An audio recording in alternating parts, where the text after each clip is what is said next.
ఈ నియోజకవర్గ ప్రజల ఆశీర్వాదం వల్ల గెలిచినటువంటి సందర్భాన్ని మక్తల్ నియోజకవర్గం గురించి మాట్లాడి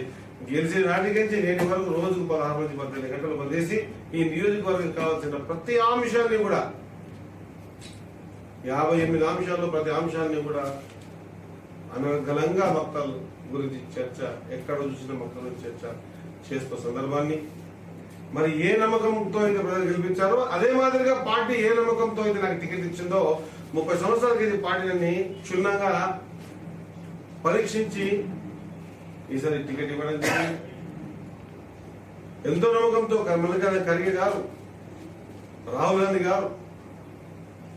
రేవంత్ రెడ్డి గారు పిసిసి అధ్యక్షులు, మరి ఆ రోజు ఎలక్షన్ క్రమంలో టికెట్ల చర్చ జరిగినప్పుడు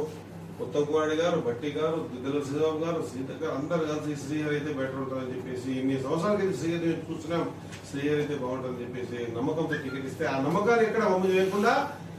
ఎలక్షన్ లో కానీ గెలిచిన తర్వాత కానీ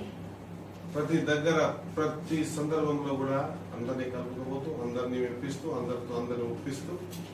ముందుకు పోతున్న సందర్భంలో ఈ రోజు ఏ అభివృద్ధి కావాలని మక్కలు కూడా మనం కేటాయించాలి, లేకపోతే శ్రీహరి అడుగుతాడు అనేటువంటి ఆలోచన విధానాన్ని మొత్తం రేవంత్ అన్న కానీ అందరితో దృష్టికి తీసుకొచ్చి వాళ్ళ మన్ననలు పొంది రేవంత్ అన్న నన్ను చూసిండు.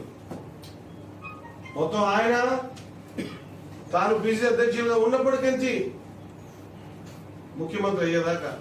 ఆయన తీసుకున్నటువంటి 30-40 కార్యక్రమాల్లో ప్రతి కార్యక్రమాల్లో మక్తల్ పార్టిసిపేషన్ ఏర్పాటు చేసి నాకు ఒక అవకాశాన్ని ఇచ్చి ఒక బాధ్యత ఇచ్చి ఆ బాధ్యత